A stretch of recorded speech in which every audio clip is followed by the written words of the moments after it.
Video un po' diverso dal solito oggi perché le temperature esterne non si prestavano alle chiacchierate.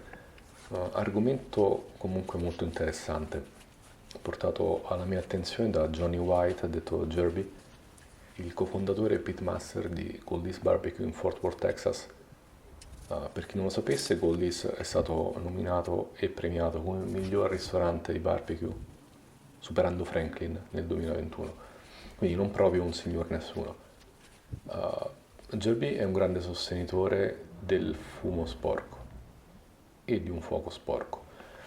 Una cosa che alle mie orecchie sembrava una bestemmia perché in quanto possessore di offset io sono stato educato a bruciare un fuoco per quanto possibile efficiente per produrre un fumo pulito, trasparente al massimo azzurro, dal tipo di legna, la quantità di umidità all'interno, la dimensione dei tronchi, il flusso dell'aria, come costruire il fuoco e tutto il resto.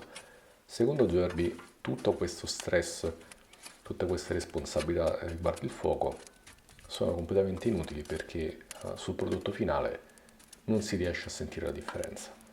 Lui anzi, sia nel contesto ristorativo sia nel contesto backyard, cuoce di proposito almeno per le prime 2-3 ore le cose con il fumo più bianco e denso che riesce ad ottenere. Piuttosto che credere direttamente alle sue parole, nonostante i numerosi video su YouTube che ha pubblicato riguardo l'argomento, ho deciso di provare su me stesso, quindi ho rimediato un petto di tacchino da 2,7 kg circa e ho deciso di fare questo esperimento. Ora il pollame tende ad assorbire tantissimo il fumo, quindi figuriamoci con ore di fumo sporco dovrebbe risultare immangiabile, e l'ho messo sull'offset, dato una forma più rotonda e aerodinamica possibile, dopodiché l'ho cotto per 2 ore circa a 250 Fahrenheit costruendo il fuoco nel modo più sbagliato possibile, bloccando l'aria, mettendo i tronchi nel modo sbagliato, come vedete si genera fumo di ogni tipo, fumo che fa male anche soltanto guardarlo al mio cuore, però dopo 2 ore di cottura sono andato a guardare questo tacchino e a parte un colorito più scuro del solito, dovuto sicuramente anche al fumo sporco, ma anche la raba a base di melassa e caffè, per il resto mi sembrava un petto di tacchino prettamente normale, ne ho cotti tanti e hanno tutti più o meno lo stesso aspetto dopo 2 ore.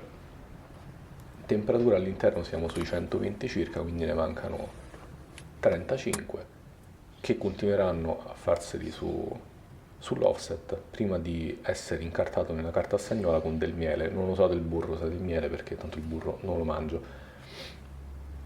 Vediamo un po'. Sì, 119,6, 119,7. In questa inquadratura sembra molto più scuro di quello che era e si vedrà meglio dopo. Non so bene perché sarà probabilmente la stagnola che sbilancia il bianco. Comunque l'ho incartato a fine cottura e l'ho messo a riposare con del miele. Dopo un'oretta di riposo, possiamo vederlo qui, il colore è di un bel mogano, un bel rosso mogano, anche dovuto alla raba ovviamente, però non mi sembra ricoperto di fuliggine, non mi sembra sporco, non mi sembra immangiabile, anzi mi sembrano dei migliori tacchini che ho cucinato fino adesso. E fra l'altro devo ammettere che mantenere il fumo così sporco è stato più impegnativo che semplicemente lasciare il fuoco a se stesso. A livello di gusto, questo tacchino non era differente in nessun modo da altri tacchini che ho già cotto in passato, puro e semplice.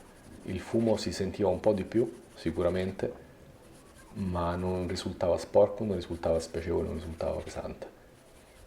Mi duole dirlo, quindi la morale della favola è che sprecarsi e stressarsi per far uscire un fumo estremamente pulito a tutti i costi non è la scelta migliore. Durante la cottura normalmente il fumo passa in diversi stadi di pulizia e di efficienza e a quanto pare gli stadi di fumo sporco non inficiano assolutamente sul prodotto finale. Invito anche voi a fare la stessa prova e rilassarvi di più durante le cotture.